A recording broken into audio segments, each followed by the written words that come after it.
Olá, o presidente Lula conversa agora com jornalistas no Palácio do Planalto, aqui em Brasília. Vamos acompanhar ao vivo essa entrevista coletiva. Os exteriores e a ministra Marina Silva, já estão todos aqui. Queria convocar também o Tiago, secretário executivo da SECOM, que está representando o ministro Sidônio. Cadê o Tiago? Falar para vocês, a pedido do Sidônio, presidente, o Sidônio não está hoje aqui porque ele está fazendo alguns exames que já estavam pré-marcados e não está conosco hoje aqui.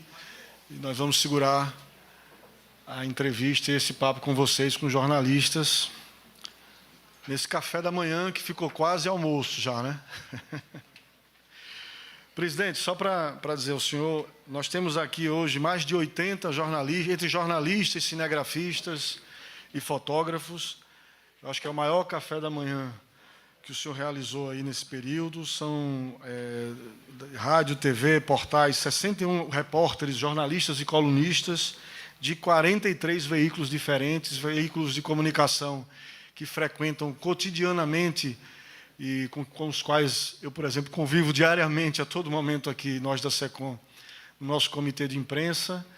E, conforme combinado, vamos abrir os trabalhos com uma fala inicial do presidente e depois a gente segue com as perguntas, conforme combinado entre a Secretaria de Comunicação e Imprensa e os jornalistas. Por favor, presidente. Não, por favor, não. Deixa eu tomar um café, pô.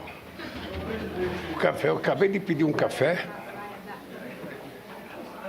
Então vamos aguardar, por favor. Chegou.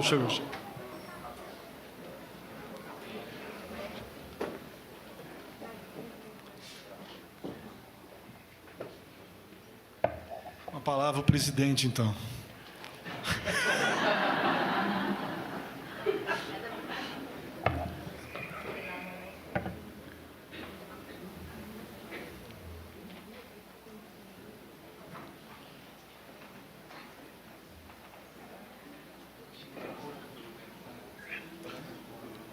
Eu espero que você tenha assistido a reunião ministerial ontem, no trecho que falou o Haddad, no trecho que falou o Rui Costa e no trecho que eu falei. Aí não precisa nem falar aqui, é só vocês fazerem pergunta. Mas deixa explicar para vocês uma coisa aqui interessante, que agora virou moda. Eu tenho 1,80 m, estou vestido com terno azul, feito pelo Tony, terno que custou R$700, de qualidade. Não sou nem bonito nem feio, eu sou do jeito que Deus me fez. Então, a gente tem que falar assim agora, Haddad, porque para as pessoas que não conseguem enxergar, saber como é que a gente está. Primeiro que eu não tenho 1,80 m, vocês percebem que eu não passo de 1,70 m aqui. Mas toda vez que eu tenho que me apresentar, eu tenho que falar que sou um pouco mais alto. Não posso falar que sou bonito ou que sou feio, tenho que dizer. Mas é isso. Eu estou muito feliz nesse final de ano. Eu queria dizer para vocês que a minha felicidade ela vem, primeiro, dos bons resultados construídos pelo time que eu coloquei em campo. Vocês percebem que, pelo resultado, todo mundo aqui foi treinado para bater pênalti. E nós não erramos nenhum pênalti. Se vocês analisarem as projeções feitas no começo do ano para o que aconteceu no final do ano, vocês vão perceber que todas as projeções foram erradas. Se vocês analisarem todas as projeções feitas no começo de janeiro de 2023, ou quando eu ganhei as eleições em 2022, vocês percebem que todas as projeções não deram certo. Porque houve alguma coisa inovadora nesse país. A primeira coisa é que nós começamos a governar antes de tomar posse. Não sei se vocês se lembram, nós fomos obrigados a participar da construção de uma PEC da transição para que a gente pudesse governar o primeiro ano de mandato, inclusive com uma parte de recurso para pagar a dívida do governo anterior que não tinha feito. Então, foi um milagre você imaginar que um Congresso adverso, porque era um Congresso, sabe, eleito ainda antes das eleições, antes da minha eleição, votar uma PEC da transição. E nós conseguimos isso com a maestria dos ministros que dispuseram, ainda na transição, a negociar com o Congresso Nacional. Depois, eu não sei se é hábito, eu não sei se é cultura, mas sempre as projeções são muito negativistas. Ou seja, muitas vezes as pessoas que fazem análise têm o hábito de nivelar sempre as coisas por baixo.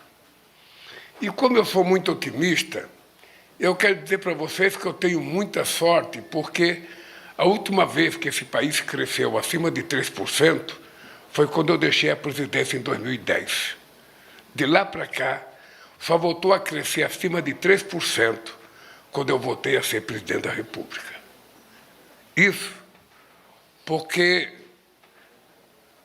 um presidente da República, ele não tem que entender de economia, ele tem que entender de montar um time para poder ganhar o jogo.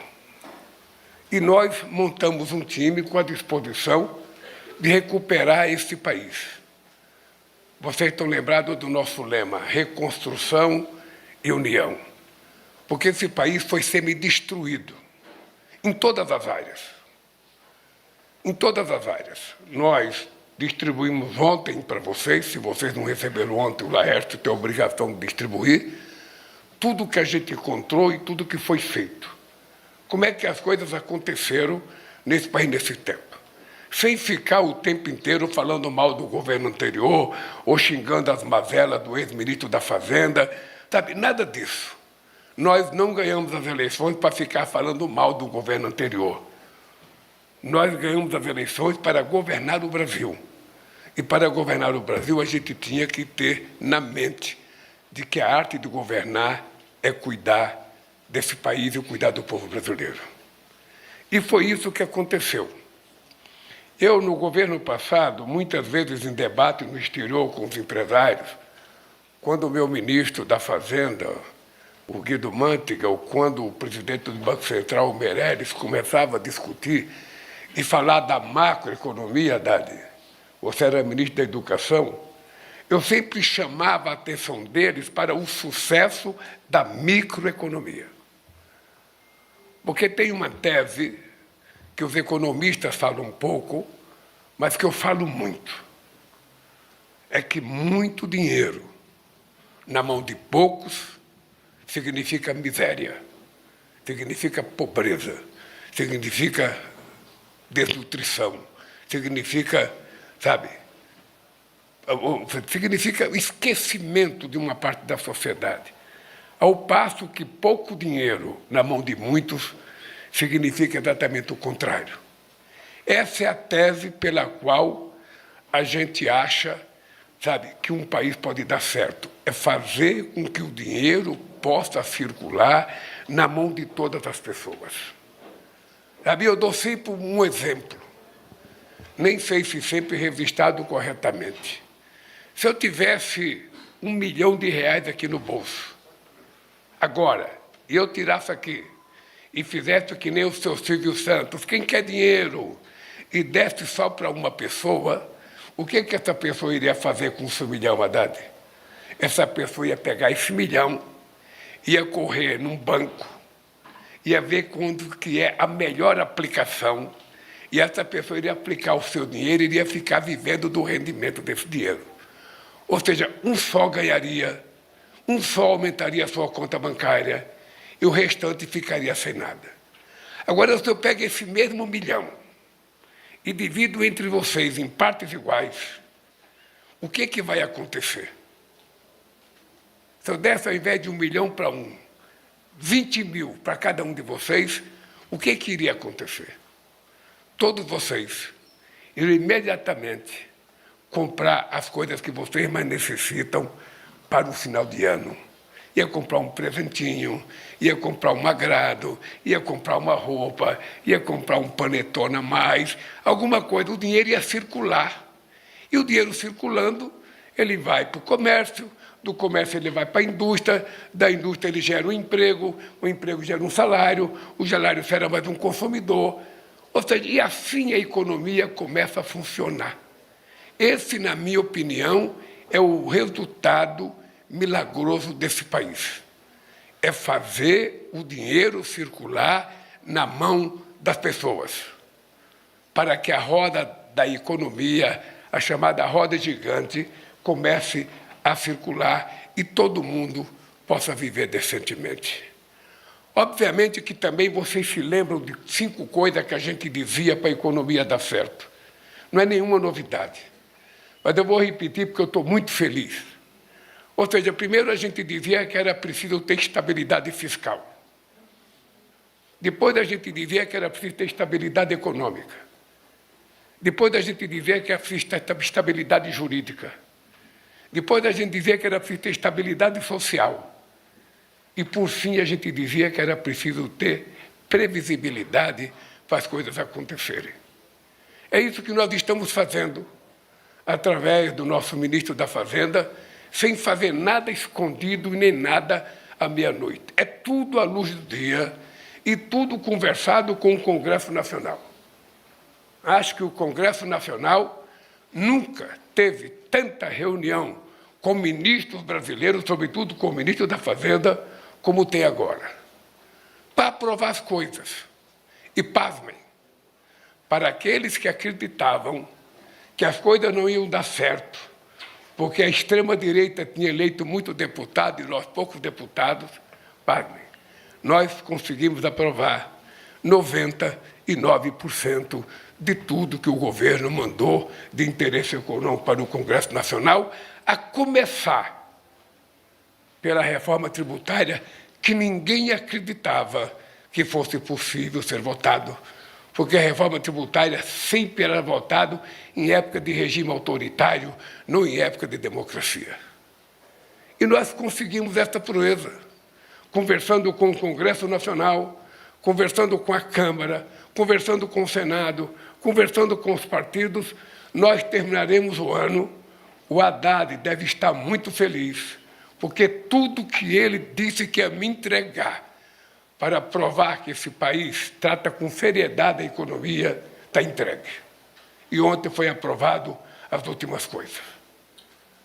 Ou seja, o que vai acontecer é que daqui para frente, quando alguém ganhar esse país e for governar, ele vai pegar um país com outro jeito, sabe, de governança. Esse país vai ter uma política tributária mais equilibrada, em que não será apenas a classe média, a classe trabalhadora e os que ganham menos que paguem imposto de renda, que está mais ou menos repartido entre a sociedade o pagamento dos tributos nesse país.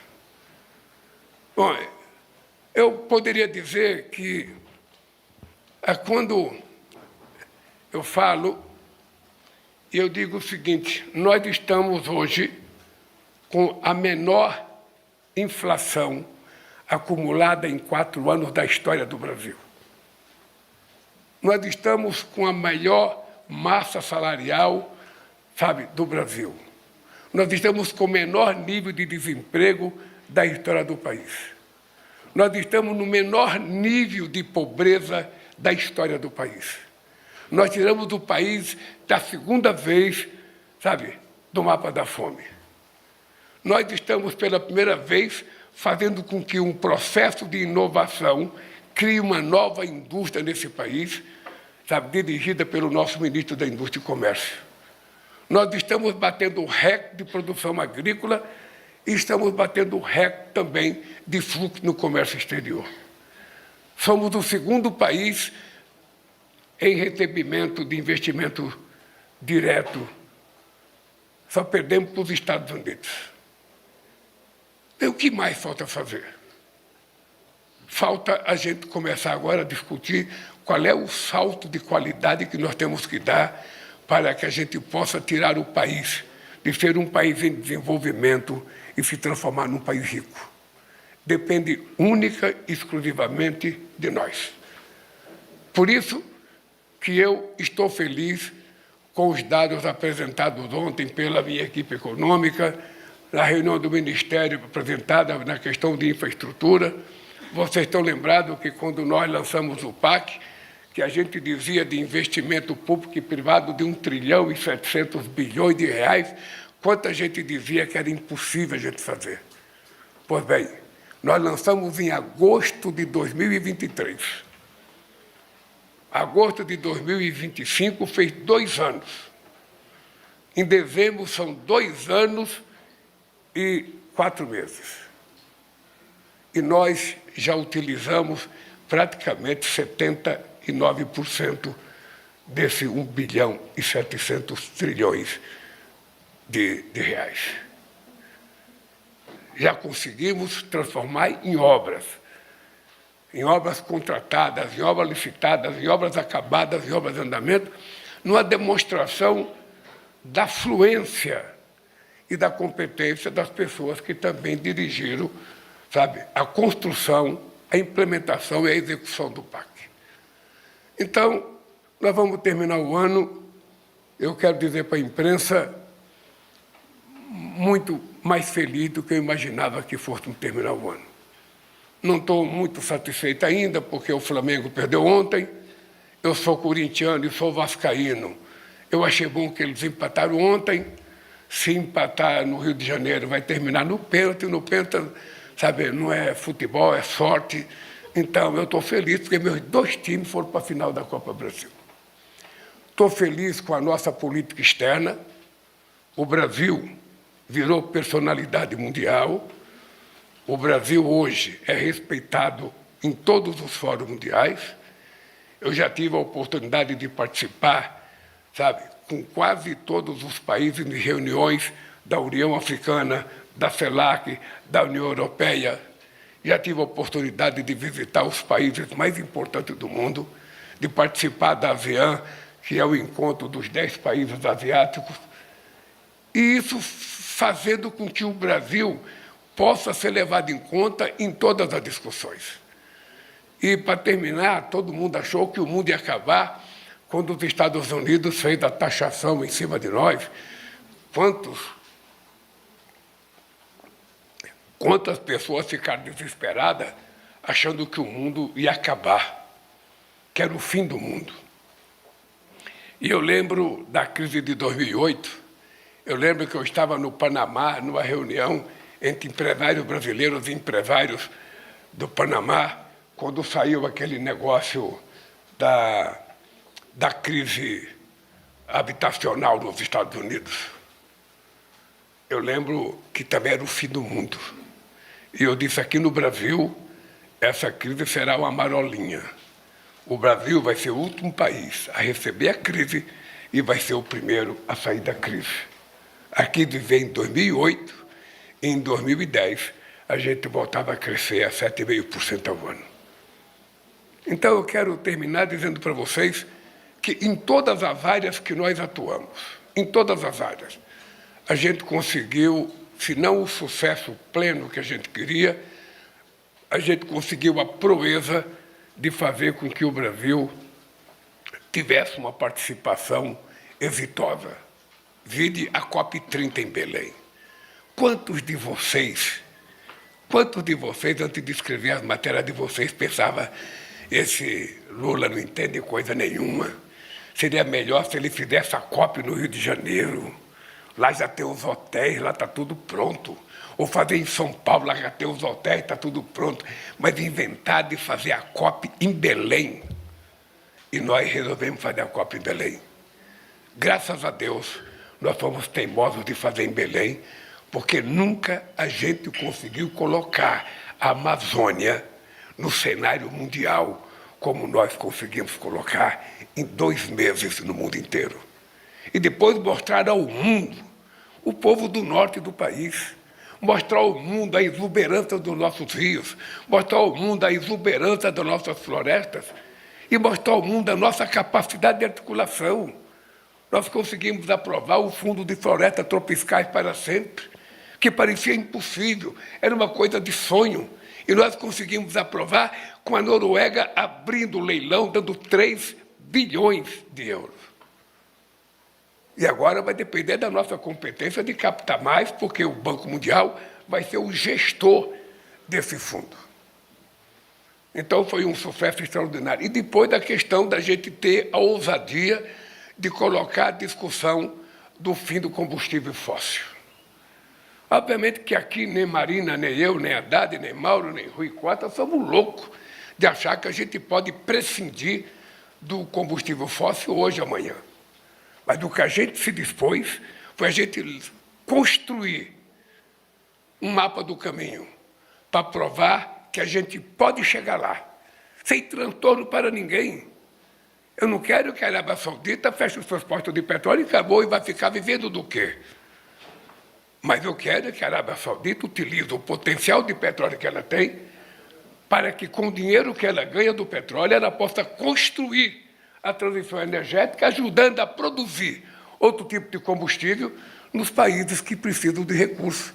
Tem todo o continente africano que a gente poderia fazer a produção de biocombustíveis da forma mais extraordinária. Então, até o mapa do caminho, que era uma novidade, foi uma coisa que terminou sendo a marca da COP. Eu, que já participei de várias COPs, a Marina, que já participou de todas as COPs, eu duvido que já tenha tido uma COP mais bonita do que a nossa. Duvido. E depois o pessoal aprendeu a dançar carimbó. Não sei se você vê coisa bonita, um gringo tentando dançar carimbó, não é a mesma coisa, mas tentou. Sabe, ficou bonito. Só o primeiro-ministro da Alemanha que não tentou e não gostou. Eu falei para ele, é porque você estava no Brasil, mas a sua cabeça estava na Alemanha. É como no celular, quando a gente está falando que alguém está no celular. Eu estou falando para quê se o cara não está me ouvindo? Ele está no celular, o corpo dele está aqui, mas a cabeça dele está onde? Então, o primeiro-ministro da Alemanha veio para o Brasil, mas ficou pensando nos chucrutes dele. Eu, quando eu vou para a Alemanha, eu esqueço a minha feijoada. Eu esqueço o meu torresmo de barriga, como gosta de falar os mineiros. Eu, quando eu vou para a Alemanha, eu quero comer chucrute. Eu quero comer joelho de porco. Eu quero comer a salsicha que ele tem, a linguiça que ele tem, aquelas assadas no carrinho. Então, quando eu vou para a Alemanha, eu fico de corpo e alma dentro da Alemanha. E agora, veja o que vai acontecer. Eu vou para a Feira de Hannover, que é a feira industrial mais importante do mundo. Eu tive uma discussão com o presidente da Mercedes-Benz aqui no Palácio. E eu disse para ele que o Brasil não precisava do mix tecnológico dele para combater o clima, sabe, que aumenta um caminhão todo ano 15%. Toda vez que ele inventa Euro 4, Euro 5, Euro 6, Euro 7, o caminhão aumenta no Brasil 15%. E nós não precisamos do mix deles, porque o nosso combustível é melhor do que o deles. Nós temos 15% de biodiesel misturado no nosso óleo diesel e temos 30% de etanol misturado na gasolina. E fiz um desafio para ele. Eu vou na feira de Hannover e quero fazer uma aferição. Qual é o combustível que emite menos CO2? Se é o nosso ou se é o deles? E pode ter certeza que nós vamos ganhar. Ou eles melhoram, ou se ficar como está, nós vamos melhorar. Porque o nosso combustível tem quase 80% menos emissão de CO2 do que os deles. Então, isso nós vamos trabalhar com muito carinho, porque enquanto o mundo desenvolvido pensa que está fazendo um favor para o planeta, dizendo que até 2050 eles querem ter 50% de energia renovável, essa é a grande proposta deles. Até 2050, nós queremos chegar a 40% de energia renovável. Este país, que eles acham que é subdesenvolvido, em 2025 já tem 53% de toda a sua energia renovável. Portanto, o que eles vão chegar em 2050 é menos do que a gente tem em 2025. Então, vocês percebem que eu tenho motivo de sobra de estar feliz. Todos vocês pensaram que eu ia entrar em guerra com o Trump. O Trump virou meu amigo. Com um pouco de conversa. 2 homens de 80 anos de idade, não tem por que brigar. Sabe? Então, nós estamos conversando direitinho. Vocês podem ficar certos que tudo vai se acertar. Sem nenhum tiro, sem nenhuma arma, sem nenhuma bomba, sem nenhum navio bloqueando a costa brasileira. Eu disse para o presidente Trump, o poder da palavra é mais forte do que qualquer arma que vocês possam ter. É só saber utilizá-lo. E a gente vai conseguir resolver grande parte dos problemas que a gente tem na política se a gente tiver a capacidade de dialogar. Sobretudo, a capacidade de ouvir e de entender as pessoas como elas são e não como a gente gostaria que elas fossem. Se a gente fizer isso, a gente está resolvendo grande parte dos problemas da radicalidade humana que existe hoje. Dito isso, eu não vou falar do desmatamento da Amazônia, que deu 50% do desmatamento da Amazônia. Dizer para vocês que eu me coloco à inteira disposição de vocês para fazer as perguntas.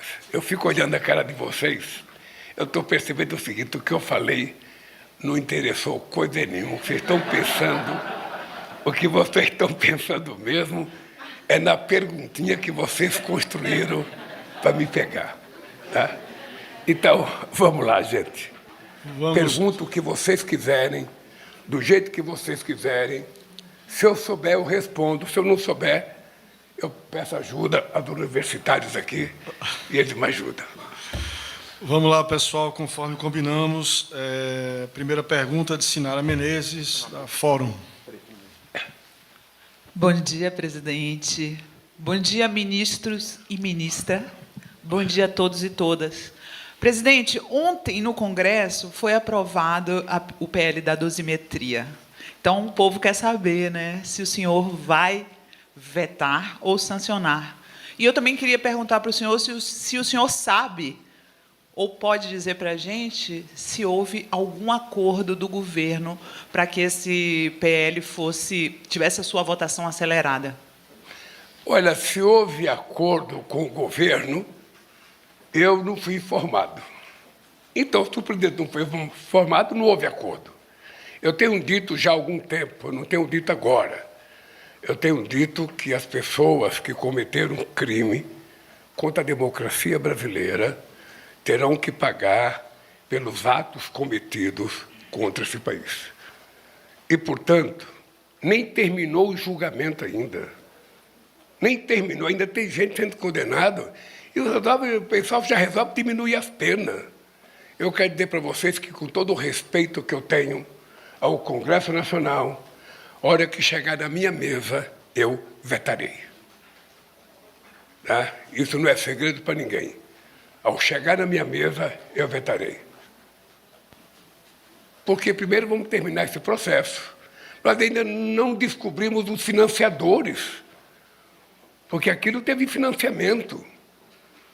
E eu acho que nós precisamos levar muito a sério o que aconteceu no dia 8 de janeiro de 2023, e tem gente que quer que a gente esqueça, mas a gente não pode esquecer.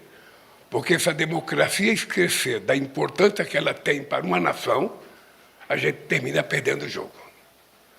Então, é isso que eu posso dizer. O Congresso tem o direito de fazer as coisas, eu tenho o meu direito de vetar, depois eles têm o direito de derrubar o meu veto ou não. É assim que é o jogo. Próxima pergunta, Jennifer Goulart, do jornal o Globo.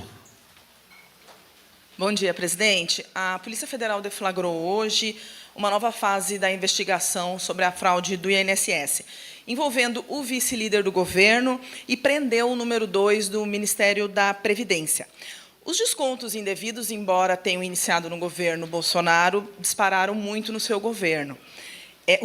O presidente da CPI do INSS, o senador Carlos Viana, ele afirmou na comissão parlamentar que ouviu o relato de uma testemunha que apontava uma parceria comercial entre o careca do INSS e o seu filho Fábio, para atuar no Ministério da Saúde. Além disso, a comissão e a Polícia Federal têm investigado a entidade da qual o seu irmão é dirigente. Eu queria saber a sua opinião sobre esses fatos, presidente. Ora, veja, primeiro, o que eu posso te dizer de opinião é que a decisão de apurar esse fato foi do governo.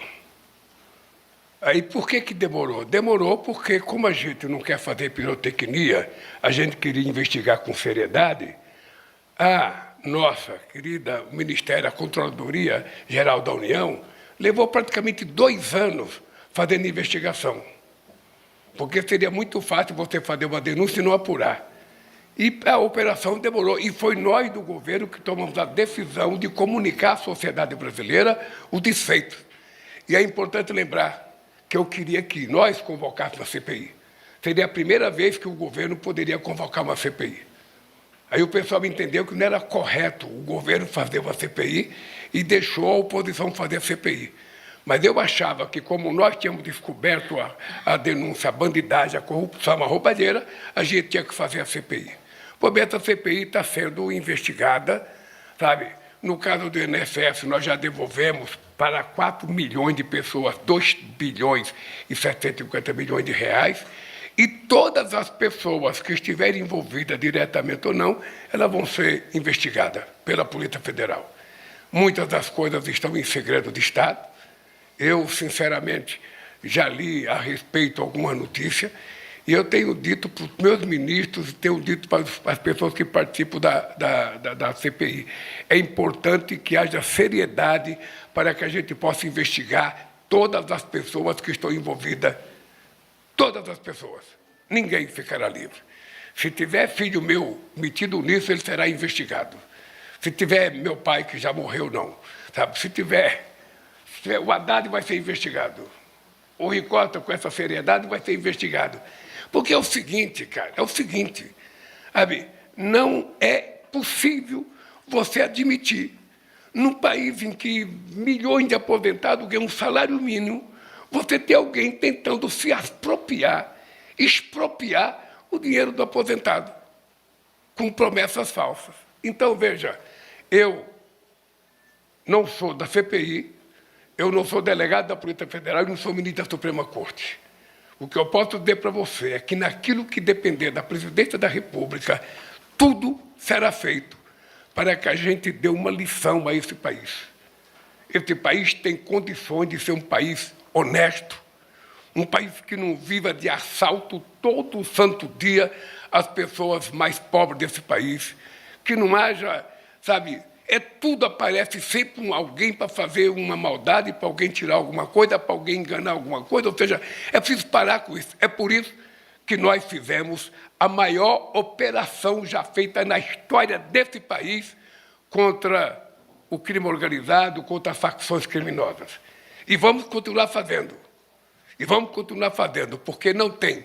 Quando eu conversei com o presidente Trump, eu falei, presidente Trump, se o senhor estiver disposto a combater o narcotráfico e o crime organizado, nós seremos parceiros nisso.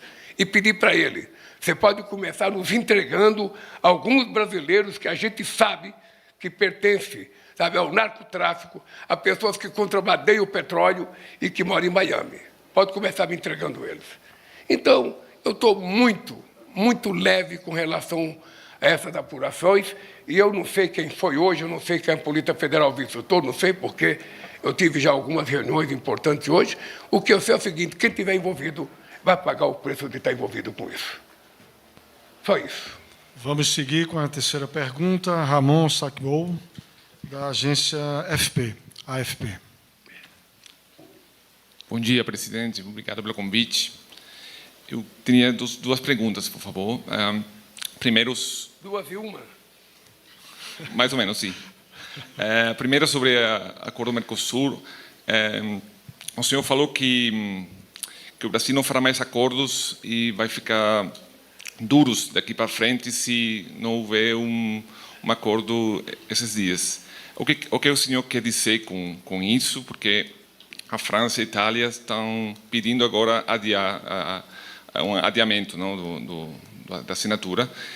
E se para a cúpula você confirma a presença do presidente argentino Milei e da presidenta da Comissão Europeia. E a segunda pergunta, por favor, é sobre a Venezuela. O senhor tem cobrado o presidente Trump para não ter uma guerra na América Latina. Eu queria saber se o senhor também tem um recado para o presidente Maduro, se tem algum jeito de ele fazer alguma coisa para desescalar a crise que começou depois que ele não aceitou a derrota eleitoral do ano passado. Muito obrigado. Olha, com relação ao Mercosul, essa tentativa de acordo entre Mercosul e União Europeia existe há 26 anos. Há 26 anos estamos tentando fazer um acordo. Essa coisa evoluiu muito nos últimos anos e nas conversas e nas tratativas que nós tivemos com a União Europeia, tanto com a Ursula von der Leyen quanto com o Antônio Costa, eles assumiram o compromisso de que esse ano a gente fecharia o acordo União Europeia-Mercosul. Da parte do Mercosul, está tudo resolvido. O Mercosul está 100% disposto a fazer o acordo, mesmo não ganhando tudo o que a gente queria ganhar. O acordo é mais favorável à União Europeia do que a nós. E nós dissemos para eles que esse acordo era extremamente importante do ponto de vista político, porque é um acordo que envolve 722 milhões de seres humanos, 22 trilhões de dólares, e é um acordo que vai dar uma resposta de sobrevivência e de sobrevida do multilateralismo àqueles que querem construir o unilateralismo. Por isso o acordo é importante. Eu sempre soube que a França era contra. Eu conversei muitas vezes com Macron, eu conversei muitas vezes com a oposição francesa. Eu cheguei a conversar até com a Brigitte, que é a mulher do Macron. Pedi para ela abrir o coração do Macron para fazer o acordo com o Brasil. Que a França não tem muito a perder, sabe, por causa da agricultura brasileira. Até porque eles produzem uma coisa, nós produzimos outra, sabe? E se nós tivermos capacidade de produzir, sabe, carne de boi, de porco, melhor do que eles, paciência. Sabe? O francês que tem o direito de escolher o que é melhor para ele. Tá? A novidade, para mim, foi a Itália. E eu liguei hoje para a primeira-ministra Meloni, conversei com ela, disse para ela que a data de 20 de dezembro não foi uma data proposta por nós. O 20 de dezembro foi uma data proposta pela Ursula von der Leyen e pelo Antônio Costa, dizendo que no dia 19 eles iriam votar em Bruxelas e que viriam aqui para que a gente assinasse o acordo.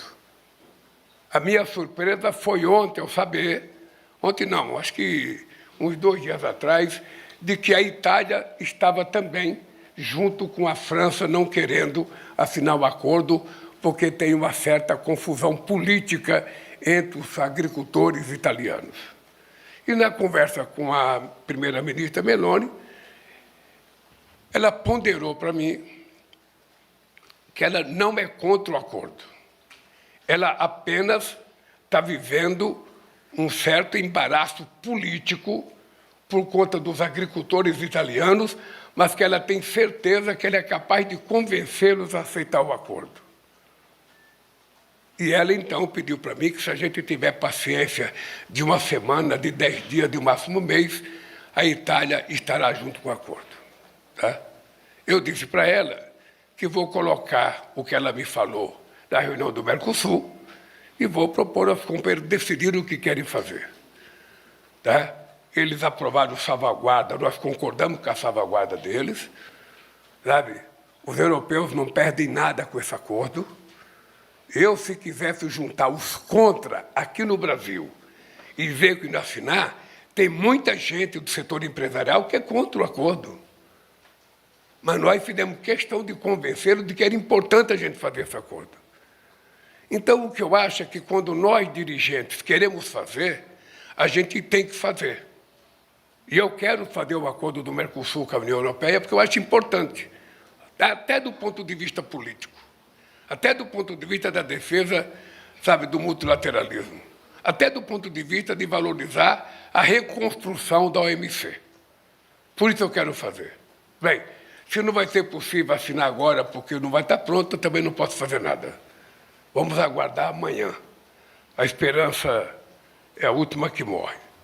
Com relação à Venezuela, eu tive a oportunidade de conversar com o presidente Maduro por quase 40 minutos. Depois eu conversei com o presidente Trump sobre a questão da Venezuela.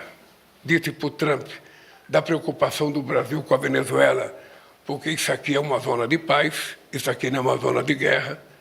Disse para ele que as coisas não se resolveriam, sabe, dando tiro, que era melhor sentar em volta de uma mesa para a gente encontrar uma solução. Nunca ninguém diz concretamente por quê, sabe, é preciso fazer essa guerra. Não sei se o interesse é só o petróleo da Venezuela, não sei se o interesse são os minerais críticos, não sei se o interesse são as terras raras. O dado concreto é que ninguém coloca na mesa o que quer, sabe? Falei para o presidente Maduro que, se ele quisesse que o Brasil ajudasse alguma coisa, ele tinha que dizer o que ele gostaria que a gente fizesse. E disse ao Trump, se você achar que o Brasil pode contribuir, nós teremos todo interesse de conversar com a Venezuela e conversar com vocês, conversar com outros países, para que a gente evite um confronto armado aqui na América Latina e na nossa querida América do Sul. E o Brasil tem muito apreço por isso, porque nós temos, sabe, muitos quilômetros de fronteira com a Venezuela. Sabe, nós não queremos uma guerra aqui no nosso continente. Então foi isso que aconteceu. Sabe, todo dia a gente vê uma coisa no jornal, todo dia tem uma ameaça no jornal, todo dia tem uma ameaça, ou seja, e nós estamos preocupados. Obviamente que o Brasil tem muita preocupação, porque o Brasil tem muita responsabilidade aqui na América do Sul.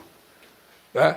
Eu estou pensando, antes de chegar o Natal, eu possivelmente tenho que conversar com o presidente Trump outra vez, sabe, para saber, sabe, o que é possível o Brasil contribuir para que a gente tenha um acordo diplomático e não uma guerra fratricida. Bom, vamos para a próxima pergunta. Fernanda Sete, da CNBC. Obrigada. Vamos lá. Boa tarde, presidente. Fernanda Sete, do Times Brasil, licenciado exclusivo, CNBC. Nós fizemos uma série de reportagens sobre a crise nas estatais. Diante do rombo bilionário em estatais que deveriam ser autossustentáveis, né? E rombo esse puxado principalmente pelos Correios, o governo pretende rever as indicações políticas e a gestão dessas empresas estatais, mesmo com custo político em 2026. O próprio ministro da Fazenda afirmou que a situação é muito difícil. Muito obrigada, presidente. Olha, eu lamento profundamente a crise do Correio. Lamento profundamente porque o Correio, desde 1985, ainda quando o Sarney era presidente, Antônio Carlos Magalhães era ministro da Comunicação, eu vim aqui nesse prédio conversar com Antônio Carlos Magalhães contra a privatização do Correio. Eu lembro que eu vim aqui, além de falar contra a privatização do Correio, eu vim reivindicar um canal de televisão para os metalúrgicos do ABC, que demorou 30 anos para sair. Bem, o dado concreto é que nós não podemos ter uma empresa pública, por mais importante que ela seja, dando prejuízo. Eu sempre digo que a empresa pública não precisa ser a rainha do lucro, mas ela não pode ser a rainha do prejuízo. Ela tem que se equilibrar. Então, nós trocamos o presidente do Correio, chamamos a companheira Esther Dweck, que é a ministra responsável pelas empresas estatais, fizemos uma reunião com ela, com o Rui Costa, mudamos o presidente do Correio, colocamos alguém com muita expertise, com muita responsabilidade, para ele apresentar um balanço concreto do que tem que ser feito no Correio. E nós vamos tomar as medidas que tiver que tomar, mudar todos os cargos que tiver que mudar, sabe? E a pessoa que está lá vai indicar as pessoas que tiverem competência para girar o Correio. É isso que nós queremos.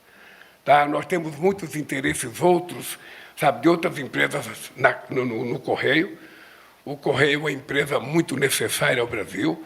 Eu não sei se hoje ele tem a mesma representação que ele já teve no passado, porque tem muitas outras empresas fazendo distribuição aqui no Brasil, muitas. Tem mesmo dentro do governo, tendo uma lei que dá prioridade aos ministérios do governo fazer entrega pelo correio. Tem gente que não faz pelo correio. Então, tudo isso está num bolo de discussão que nós estamos fazendo para entregar o correio sarado, totalmente de pé e totalmente produtivo para o país. Vamos ver se é necessária a quantidade de agências do correio que tem pelo Brasil inteiro, porque eu já fui informado que tem algumas cidades que tem correio que não compensa ter correio lá, porque é deficitário demais. Então, nós temos que saber se a gente pode utilizar espaço de outra empresa pública que tenha o mesmo espaço lá, para que a gente não seja obrigado a duplicar ou até triplicar postos de empresas do governo numa mesma cidade. Tá? Então, nós estamos levando muito a sério essa questão. A Esther, sabe, já na conversa conosco, recebeu a missão de que ela tem que nos entregar o correio, sabe, recuperado. E nós temos tempo para isso e certamente nós vamos fazer. E também as outras empresas. Veja, eu não tenho interesse de ter uma empresa estatal tendo prejuízo. Até porque não acho que o povo brasileiro, que não tem nada a ver com aquela estatal, tem que ficar pagando prejuízo. Sabe? Não é para isso que a gente tem uma empresa estatal ou uma empresa pública. Então, o Correio se queixa muito, sabe, que quando nós taxamos as blusinhas, sabe, tirou 1 bilhão do Correio. Não é isso, não. É outra coisa, deve ser gestão mesmo, muito equivocada, e nós resolvemos colocar a mão na ferida e resolver o problema do Correio. E espero que seja necessário mantê-lo funcionando corretamente, ele tendo lucro, porque para ter déficit não tem interesse. Vamos para... Peraí. Não vai. Enquanto eu for presidente, não tem privatização. O que pode ter é construção de parceria com empresas. Eu sei que tem empresas italianas querendo vir aqui discutir com o Correio, eu sei que tem outras empresas brasileiras que querem discutir o Correio, mas, enquanto eu estiver na presidência, a palavra privatização dessas empresas não vai existir. Pode existir parceria, pode transformar a empresa em empresa, sabe, de economia mista, mas privatização não vai ter. Pedro Vilela, da Agência Brasil. Bom dia, presidente. Obrigado pelo convite. Eu queria insistir na questão da Venezuela, né, que é o tema geopolítico aí mais visível, né, do momento. O senhor já manifestou agora há pouco preocupação com essa situação. O senhor já havia dito ontem na reunião ministerial também a preocupação com a escalada da crise. Relatou sobre a conversa com o presidente Trump, né, a necessidade do diálogo. E eu queria saber um pouco mais dessa conversa com o presidente Maduro, né, que ocorreu, me parece, na semana passada. O Palácio Planalto não chegou a divulgar, mas essa conversa foi confirmada pela imprensa. O senhor acabou também de fazer menção a isso. O que o presidente Maduro respondeu quando o senhor colocou à disposição? Porque está instalado o impasse, né? Quer dizer, do lado dos Estados Unidos há declaradamente o interesse em mudar o regime, né, na Venezuela. E como é que o Brasil se posiciona em relação a isso? É possível construir uma solução diplomática que agrade aos dois lados? E como seria isso? Queria aproveitar que a gente falou de Trump também. O governo celebrou semana passada o fim da sanção contra o ministro Moraes, do STF, mas ainda há um conjunto de tarifas impostas aí a produtos brasileiros. O senhor crê que essas tarifas serão completamente superadas, essas de 40% que ainda remanescem aí? Como é que está? Qual a perspectiva do senhor sobre isso? Obrigado. Vamos começar a resposta pelo fim. Veja, primeiro, desde o momento que o presidente Trump fez a taxação, eu sempre defendi que é direito soberano de qualquer país taxar produtos do exterior que entram no seu país, se ele entender que aquele país está tendo prejuízo de desenvolvimento por conta das importações. Aqui no Brasil, nós vivemos taxando produtos. Então, eu não sou contra ele tomar atitude de taxar. O que eu fui contra e disse publicamente é que os motivos pela taxação não eram verdadeiros. Tá? E eu acho que o presidente Trump já reconheceu isso. E ainda faltam algumas coisas que nós vamos conseguir. Tá? Então, do ponto de vista comercial, nós estamos discutindo e eu acho que nós vamos chegar a um bom acordo. Eu tenho o meu comitê, sabe, coordenado pelo Mauro Vieira, pelo Fernando Haddad e pelo Geraldo Alckmin. Ele tem o comitê dele. E a cada 15 dias eu estou tomando a atitude de mandar uma mensagem pessoal para o Trump. Está faltando outra coisa, está devagar tal coisa. Porque é o seguinte, quem engorda o porco é o olho do dono. Se eu fingir que eu esqueço, eu que tenho interesse, ele acha que está tudo resolvido. E eu não, eu tenho que cobrar, eu que tenho interesse. E se chegar o momento a gente entende que não vai ter solução, nós poderemos colocar em prática a reciprocidade. Porque eu não tenho interesse. Eu tenho interesse de continuar com uma boa relação com os Estados Unidos da forma mais civilizada, como sempre foi.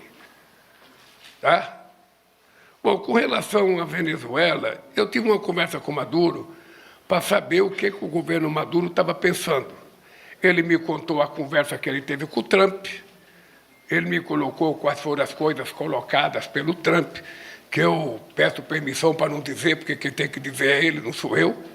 Sabe? Eu disse para ele que eu já tinha informação, porque o Trump já tinha falado isso numa reunião, sabe? E que era possível, aquilo que estava em jogo ali, era possível negociar sem guerra.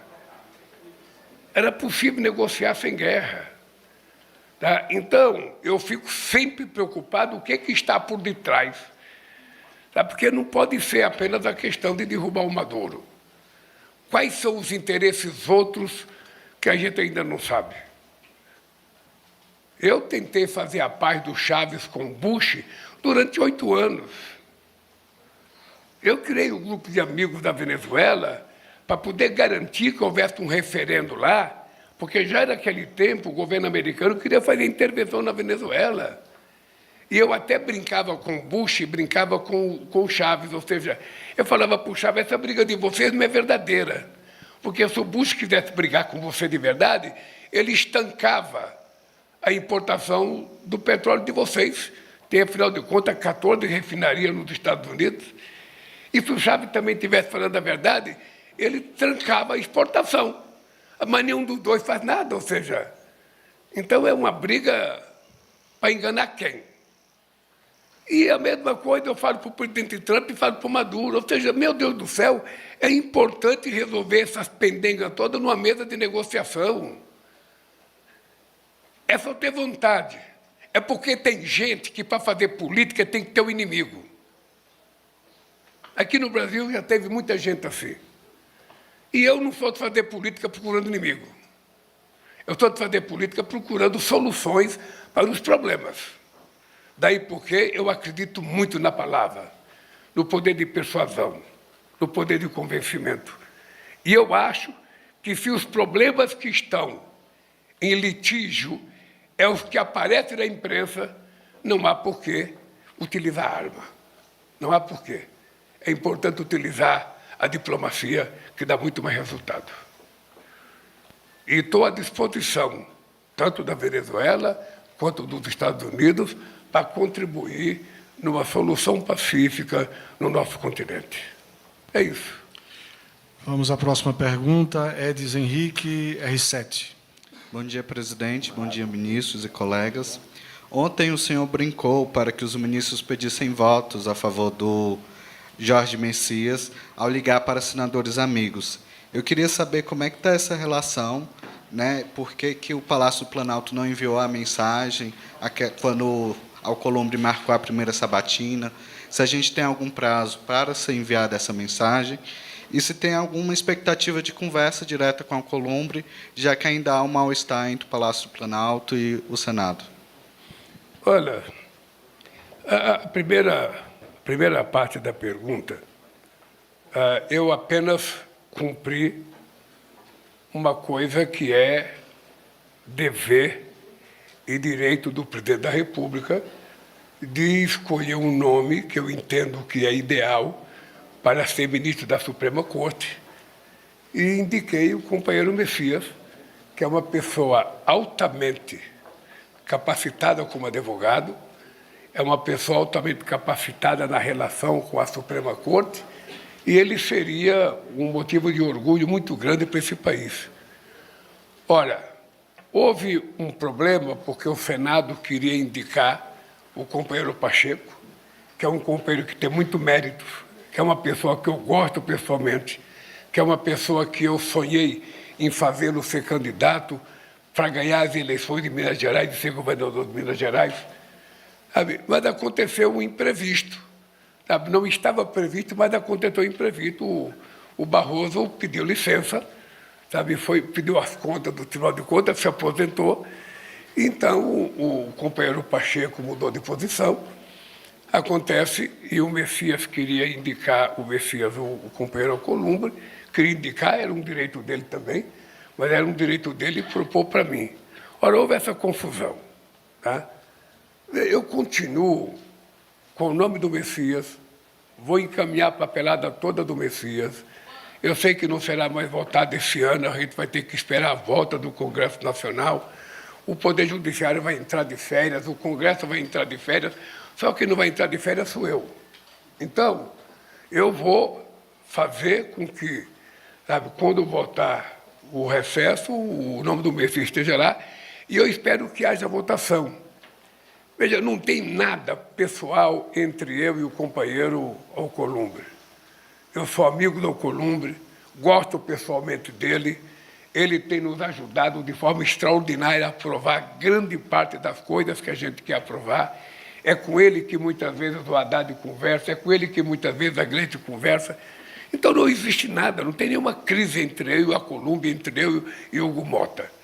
Cada um representa uma instância de poder nesse país e quando tem um problema entre nós, a gente tenta em torno de uma mesa e conversa e resolve o problema.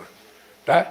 Eu continuo dizendo que eu sou agradecido ao Congresso Nacional de ter aprovado todas as coisas que nós entendíamos ser necessárias para reconstruir esse país.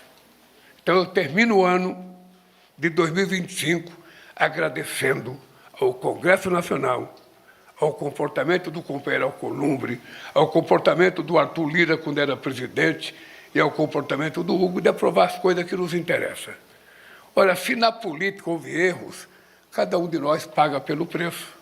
Tá? Mas eu continuo tendo profundo respeito pelas casas legislativas, porque eles são os representantes do povo brasileiro, sabe, dentro do Congresso Nacional. Vamos a mais uma pergunta. Daniela Santos, do Metrópolis. Bom dia, presidente. Eu queria perguntar sobre eleições, aproveitando que o ministro Fernando Haddad está aqui. O ministro tem falado sobre deixar o governo no início do ano e tem sinalizado que ele gostaria de contribuir com a campanha de reeleição do senhor. Mas tem gente que defende que o ministro concorra ao governo de São Paulo ou a uma vaga no Senado, já que no ano que vem vai precisar, né, o campo de esquerda vai precisar reforçar essa presença no Senado e ele seria um bom nome. Eu queria saber, né, nessa confusão toda, o que o senhor defende, se o senhor prefere que o ministro colabore com a sua campanha ou se ele seja candidato e a qual cargo. E também queria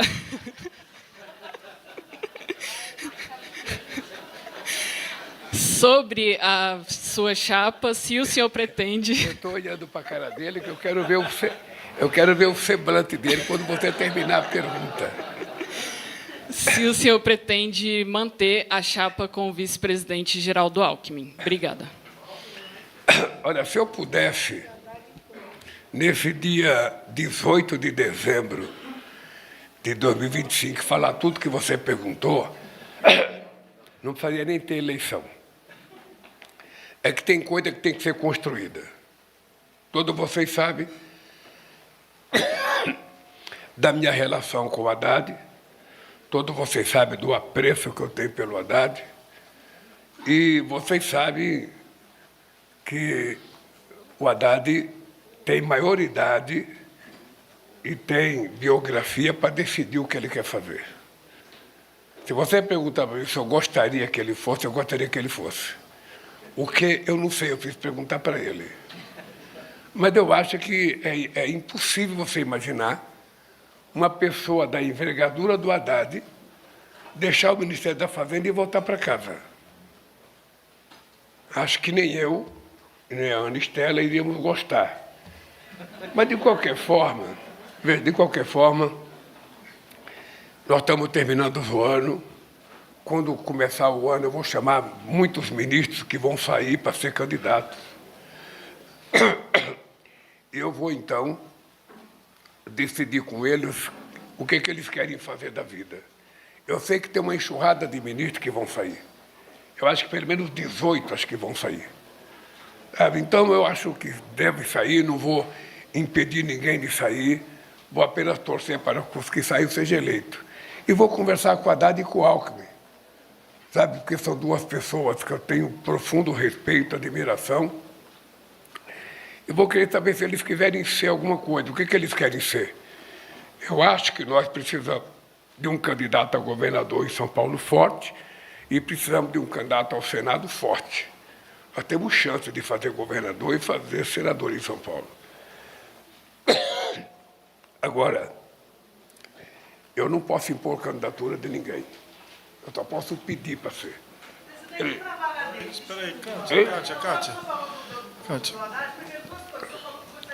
Você acha que um técnico de um time vai dizer qual é o jogador que vai colocar para substituir? Então, qual é a novidade? Qual é a novidade? Veja, eu primeiro vou discutir o seguinte, o que eles querem fazer. Eu vou, depois que ele voltar de férias, descansar um pouco, eu vou sentar com a Haddad e com o Alckmin, vou sentar com o Rui Costa, vou sentar com a Marina, vou sentar com o Camilo, vou sentar com todos os ministros. Eu sei que tem muito candidato. Eu vou sentar com todo mundo para saber o que eles pretendem fazer, o que vão fazer. E na hora que ele for saindo, eu vou ver quem que eu coloco no lugar. Eu acho que vai ser um ano, veja, vai ser um ano, do ponto de vista de governança, eu acho que não vai ser um ano complicado, não vai ser um ano mais tranquilo, porque tudo que a gente tinha que aprovar já foi aprovado. Pode ser um ano mais nervoso na política, tá? Mas na política todo ano é nervoso. E como eu tenho convicção de que o governo vai ganhar as eleições, eu tenho convicção que tudo que nós conseguimos plantar e colher e entregar é mais do que tudo que já foi feito em qualquer outro momento da história desse país. E o que nós precisamos é ter a competência de transformar essas entregas ao povo brasileiro em respeitabilidade, credibilidade e, se possível, em voto. E aí vai depender da capacidade do argumento, vai depender dos nossos adversários. A política está muito enraivecida, a política não é mais a mesma. Eu digo sempre assim, feliz era quando eu tinha o PSDB como oposição. Porque o PT e o PSDB parecia todo mundo amigo, ou seja, era, sabe, a gente estava em partido diferente, mas era todo mundo mais ou menos amigo. Quantos amigos o Haddad tem no PSDB? Quase todo mundo. Eu era amigo do Fernando Henrique Cardoso, amigo do Serra, amigo do Alckmin, ou seja, e agora, na hora da disputa, a gente disputa. Então, eu estou convencido de que nós estamos numa situação privilegiada para disputar as eleições. Mas o problema é que quem está na presidência da República precisa governar o país. Então, eu tenho muita coisa para entregar, muita coisa. Depois eu queria convidar vocês, eu não sei se vai ser hoje, mas eu queria convidar vocês para ver a maquete da transposição das águas do Rio São Francisco. Vai ser hoje? Não, então... Não, tem que ser hoje. Possibilidade. Porque, não, tem que ser hoje, porque, veja, eu estou viajando hoje à noite. Eu estou viajando, eu preciso saber se vai ser hoje. Porque é o seguinte, eu mandei fazer uma maquete, porque nós estamos fazendo a maior obra hídrica existente no mundo, e vocês não sabem. Vocês não têm a menor noção do que é a transposição do Rio São Francisco. É engraçado que a imprensa mais especializada do Brasil que está aqui não tem noção do que é a transposição do São Francisco. Não é um canal, é centenas de canais. É a interligação entre centenas e centenas de açudes. É acabando com um problema que Dom Pedro II queria acabar em 1846. é a capacidade de interlocução entre os meus ministérios que conseguiram fazer com que ambientalmente a gente fizesse essa transposição sem ferir, sabe, o meio ambiente. E depois que a gente fizer essa transposição, vai ter uma outra guerra, que é a gente recuperar os afluentes do São Francisco. E aí é uma briga que vai envolver muita gente, porque os empresários que ocuparam com a agricultura essas rios e desmataram tudo, vão ter que contribuir para a gente poder recuperar. Então, eu pedi para fazer uma maquete. Eu queria fazer o seguinte, a transposição vista de cima. Não sei se está feito assim, mas eu quero mostrar para você ter noção do que está acontecendo nesse país. Então, não sei se vocês estão percebendo, gente, que nós estamos fazendo uma reviravolta nesse país. E, por isso, eu acho que muita gente que vai ser candidata vai ser eleita. A gente vai provar agora. Eu estou dizendo o seguinte, o ano que vem, sabe, nós já fizemos a hora da reconstrução, já fizemos a hora do plantio, a hora da colheita, o ano que vem é o ano da verdade. Quem é quem nesse país? Quem está mentindo, quem está falando a verdade? Quem fez e quem não fez? E eu quero comparar com todos os governadores. Eu quero comparar as políticas públicas nossas com o governo de São Paulo, com o governo do Paraná, com o governo de Minas Gerais, com o governo de Goiás, com o governo do Rio de Janeiro. Eu quero comparar quem fez o que nesse país. Para o povo poder fazer um julgamento decente. O povo não precisar ficar acreditando em mentira. O povo não precisar ficar, sabe, acordado vendo mentira no celular. Então, nós vamos tentar fazer dessa campanha e, por isso, eu preciso de bons nomes para concorrer a governo de Estado, para concorrer a Senado da nossa República e para concorrer a deputados federais. E vamos montar esse time. Tá? Eu acho que nós vamos ter ainda até março para a gente definir e montar essas coisas, porque depois a campanha vai começar para valer. Antes disso, eu convido vocês para ir ao Carnaval do Rio de Janeiro. Na abertura do Carnaval, que a Unidos em Niterói vai fazer o seu desfile com um samba enredo muito bonito, que é uma homenagem à Dona Lindu. É a saga da Dona Lindu vindo para São Paulo. Então, se vocês quiserem ter um carnaval bonito, é só ir no domingo na abertura no Rio de Janeiro. Presidente, depois, em janeiro, eu vou para a Índia. Quero fazer uma mega reunião na Índia com empresários. Depois eu vou para, em fevereiro, depois eu vou para a Coreia. Se vocês quiserem acompanhar, a Coreia é o lugar que tem mais creme de beleza no mundo. Vocês podem viajar, sabe? Depois eu vou para a Alemanha. E aí termina a minha viagem, aí é só no Brasil. Aí quem quiser saber como é que se ganha uma eleição, pode me acompanhar. Presidente, temos ainda 3 perguntas. Deixa eu só dizer uma coisa ao senhor, presidente. A maquete vai ser instalada no térreo do Planalto. Nenhum jornalista vai conseguir entrar no comitê sem passar todo dia, entrar e sair vendo a maquete. Tanto física quanto a digital. Não, mas tem que ver comigo. Ah, não. Claro. Porque o entusiasmo é o que eu vou falar. Ah, tá certo, tá bom. Leve a maquete. Isso aí nós vamos marcar. Vamos lá, gente. Vamos continuar aqui nossa lista. O Murilo Fagundes, por favor, do SBT. Bom dia, presidente. Bom dia a todos. Presidente, ontem chamou a atenção ali na reunião ministerial que o senhor comentou que as pesquisas de opinião não estão conseguindo captar as entregas favoráveis do governo. Eu pergunto, o que o governo vai fazer ano que vem para conseguir melhorar a popularidade em ano eleitoral? E minha segunda pergunta, eu queria uma avaliação do senhor sobre a pré-candidatura de Flávio Bolsonaro. Obrigado. Não é que as pesquisas não estão conseguindo captar, eu não sei as perguntas que eles fazem. Então, não sei. O que eu posso dizer e afirmar é que nós, talvez, não estejamos mostrando o que nós temos que mostrar. Tá? Eu acho que nós ainda não estamos mostrando, sabe, aquilo que nós somos capazes de fazer. Aliás, se ontem eu fizesse uma pergunta para os meus ministros que estavam lá, eu tenho certeza, Haddad, que a maioria dos ministros não sabiam de uma grande parte das coisas que foram apresentadas. Porque eu sempre digo o seguinte, é muito fácil você julgar um governo que tem só uma política. Por exemplo, o Zé Serra foi julgado como ministro da Saúde por causa do genérico. Era só genérico. O Fernando Henrique Cardoso foi julgado porque era o real. Era só o real. Tá? Quando você vai num restaurante, não é o caso de vocês, que só tem comercial, vocês só vão pedir comercial, porque só tem comercial. Se vocês tiverem que falar que é bom, eu vou falar bom do comercial. Mas ontem nós apresentamos para o Ministério um buffet com muita variedade de comida. E eu digo para o Sidônio sempre, a dificuldade de mostrar é que tem muita coisa. Tem muita coisa.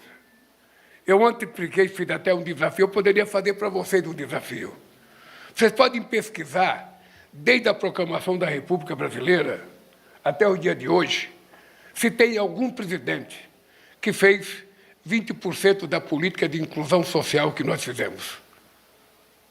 Você pode pesquisar de governadores quem fez. Porque eu tenho certeza que não fez. Vocês não podem se esquecer que há 30 anos atrás, nesse país, tinha campanha que se levava cesta de dentadura para que os pobres escolhessem a dentadura que coubesse na boca dele.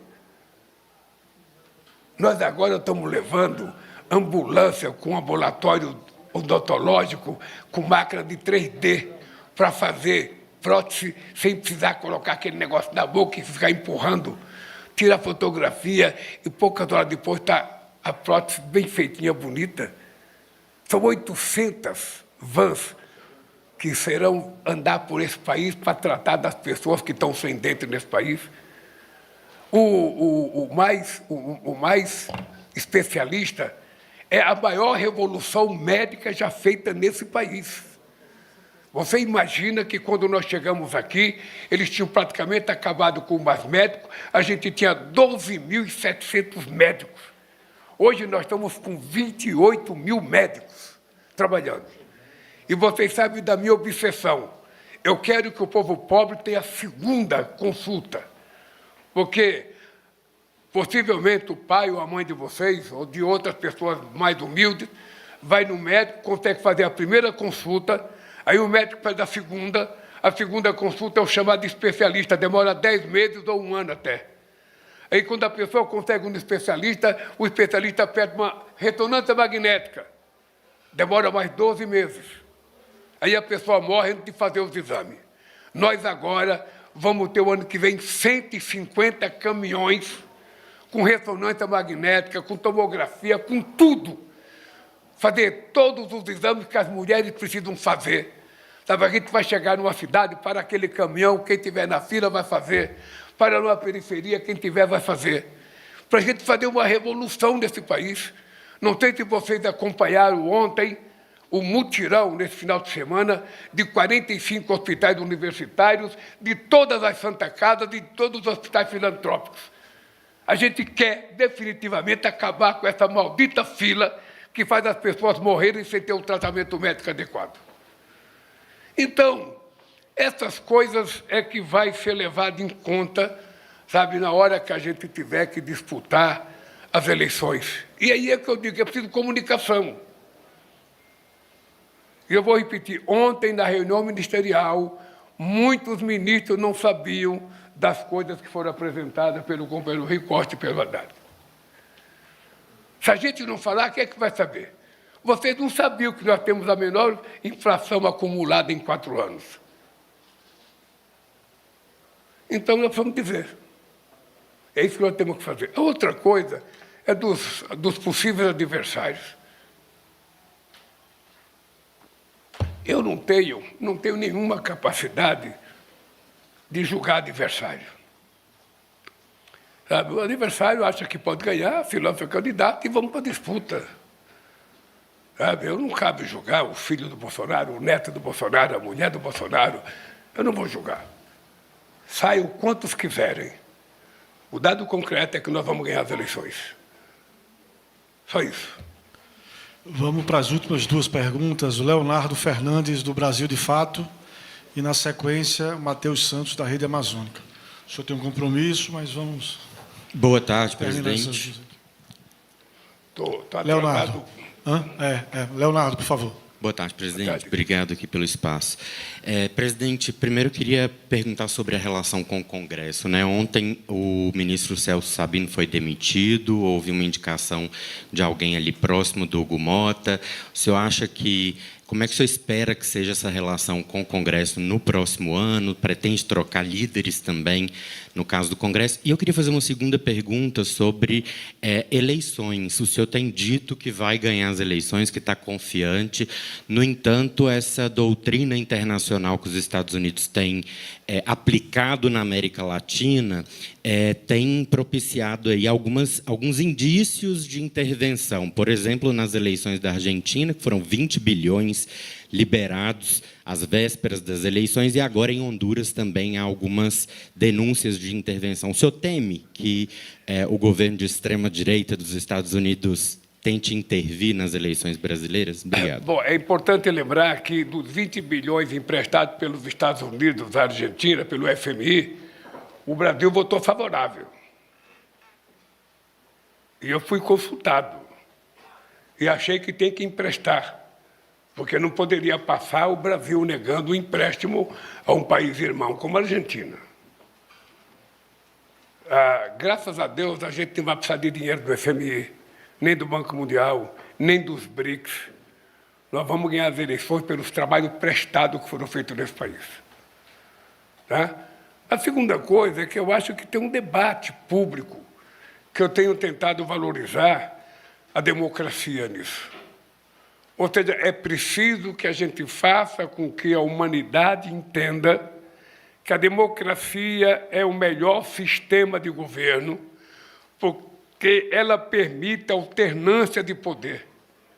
A alternância de poder não é apenas trocar de pessoas, é trocar de segmentos sociais.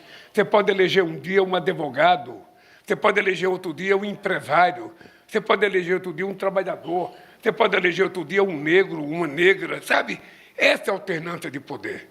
E é por isso que nós precisamos fortalecer a democracia. E esse discurso negacionista que tem ganhado, se você pegar as propostas, é uma proposta destrutiva, porque não coloca nada no lugar, é só destruir o que tem. Quem que é o sistema no Brasil? Sou eu? Ou o sistema é aqueles que negam o sistema? Eu ainda não tenho ninguém do ProUni e nenhuma instância superior no Poder Judiciário. Ainda não tenho. Os meninos das nossas cotas que fizeram universidade ainda não estão em nenhuma instância de poder. Então, o sistema são eles. Então, o que nós precisamos é fazer esse debate coerente. E é isso que eu quero fazer. Você não tem noção como é que eu estou tranquilo para uma campanha eleitoral. Quando a gente não está preparado, quando a gente... Uma campanha é uma coisa muito nervosa, muito Haddad já participou, Ricota já participou, sempre a Marina já participou. A campanha é uma coisa muito tensa, sabe? Muito tensa. Você vai... É que nem bater pênalti. Só que meus adversários são que nem o jogador do Flamengo, vou errar. E eu sou como do time, vou marcar. Porque eu tenho tanta tranquilidade do que aconteceu nesse país. Eu tenho tanta tranquilidade da nossa relação externa. Eu tenho tanta tranquilidade da nossa economia e das políticas de inclusão social que nós fizemos, da questão climática, da transição energética, que não existe um tema que eu não esteja tranquilo para debater com quem quer que seja. Então, sabe, eu acho que nós estamos muito tranquilos e aqui no Brasil a extrema-direita não voltará mais a governar esse país. É isso. A última pergunta, você. Matheus Santos, Rede Amazônica. Rede Amazônica, presidente, porque aqui tem vários veículos de Fortaleza, Pernambuco, de outros estados que ficam aqui também no Palácio. Então, a última pergunta para a Rede Amazônica. E eles têm Tem um estúdio aqui. Um estúdio, nunca me convidaram. Pois é. Vamos lá, ano que vem nós Nunca vamos lá. me convidaram para ir no estúdio aqui. Está convidado para Se conhecer. eu quiser ir na Amazônia, eu tenho que pagar 4 horas de avião. Não, está convidado para conhecer. Boa tarde. Vai, Matheus. Presidente, o senhor acha que a escala 6x1 passa no Congresso no ano que vem, mesmo com um ano tão curto? Ou ao menos alguma redução da jornada de trabalho? Ou vai ser um tema da campanha do senhor para justamente esta eleição? E aproveitando, a ministra Gleisi já disse que a atuação do Gabriel Galípolo à frente do Banco Central decepcionou. O senhor endossa essas críticas? Acha que os juros estão atrapalhando a economia? Acha que o Banco Central vai diminuir a Selic já na próxima reunião? Por que você está fazendo a pergunta tão depressa? Fala mais pausadamente que eu vou entender melhor. O senhor acha que a escala 6x1 passa no Congresso no ano que vem? É essa a pergunta. E a ministra Gleisi já disse que a atuação do Gabriel Galípolo à frente do Banco Central decepcionou. O que o senhor tem de opinião sobre isso? O que mais? Olha, deixa eu lhe dizer uma coisa. Eu tive a sorte de ser dirigente sindical durante um bom tempo e fui um dos dirigentes sindicais que encabeçou durante muito tempo a luta pela redução da jornada de trabalho para 40 horas. E eu acho que o país está pronto e a economia está pronta para o fim da escala 6x1. Não existe um único argumento que possa dizer que a sociedade brasileira não está pronta. Porque se nos anos 80 a gente já queria reduzir a jornada de trabalho e já faz, então, 45 anos, a gente tem que medir os avanços tecnológicos desses 45 anos, para saber que, quando eu era presidente do Sindicato São Bernardo, a Volkswagen tinha 44 mil trabalhadores e produzia 1.200 carros por ano. Hoje ela tem só 12 e produz o dobro. Então, por que não reduz a jornada de trabalho? Para o trabalhador ficar mais tempo em casa, cuidar melhor da família, estudar um pouco mais. Eu disse para os dirigentes sindicais, eu não quero tomar a iniciativa do Poder Executivo e mandar um projeto de lei do governo. Eu preciso ser provocado. Então, já pedi para os dirigentes sindicais, vão para a porta da fábrica, faça a proposta e traga para mim a proposta. Vá no conselhão organizado pela Gleisi Hoffmann, faça a proposta no conselhão, que quando eu tiver a proposta, eu mandarei para o Congresso Nacional. Eu acho que o comércio está preparado, a indústria está preparada e os avanços tecnológicos permitem que a gente faça a redução da jornada de trabalho. Segundo, a questão da taxa de juros e o Banco Central. Olha bem, primeiro, eu tenho 100% de confiança no companheiro Galípolo, presidente do Banco Central. Eu nunca fui favorável à independência do Banco Central. Nunca.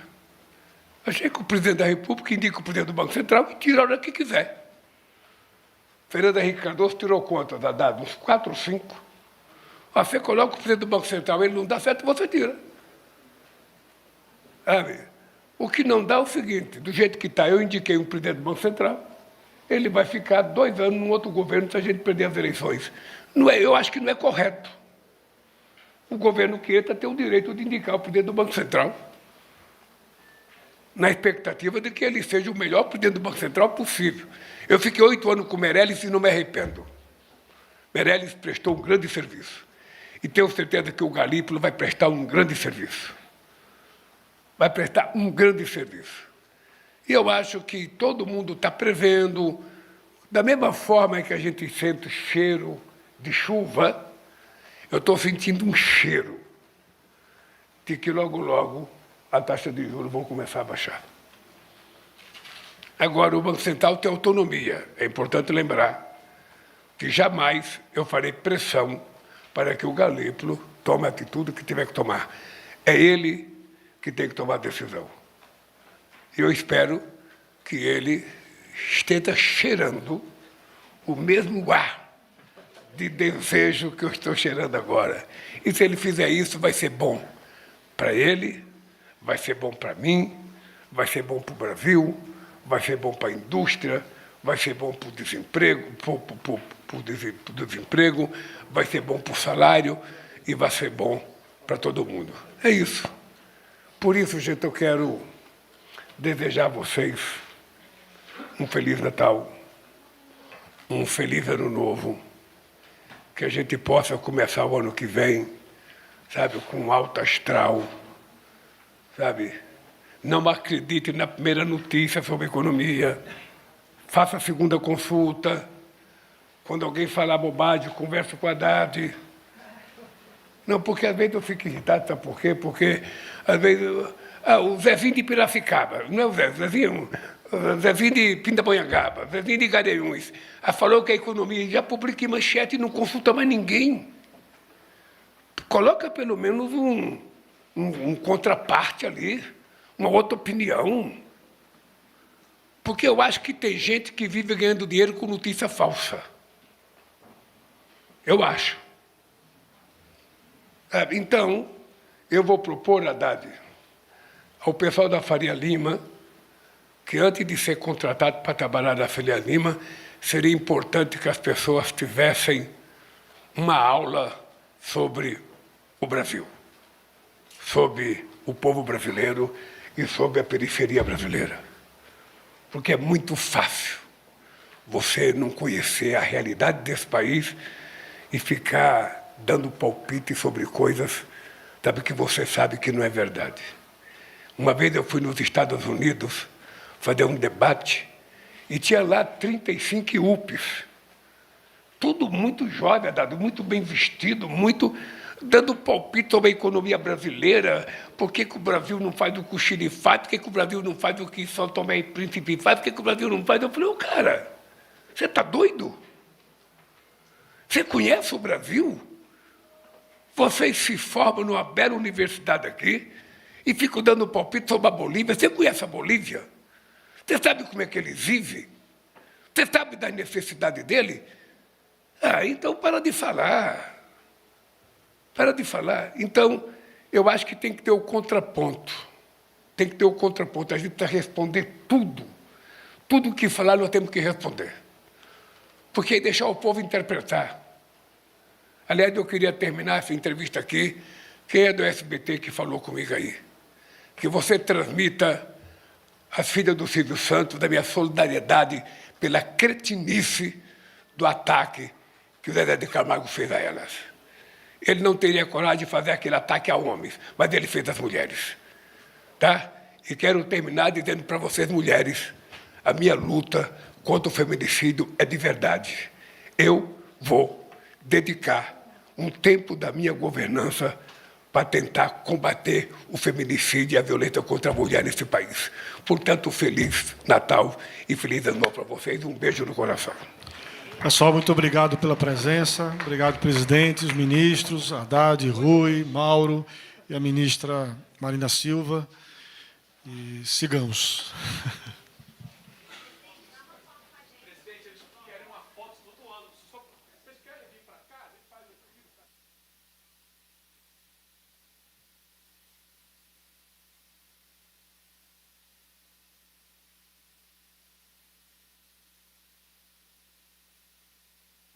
Agora sim, 1h25. A gente acompanhou aí juntos a entrevista coletiva do presidente Lula no Palácio do Planalto, aqui em Brasília, que é uma conversa tradicional com os colegas que cobrem o Palácio do Planalto. Todo ano tem, ele agora saiu para a foto e o presidente fez um balanço das ações do governo em 2025.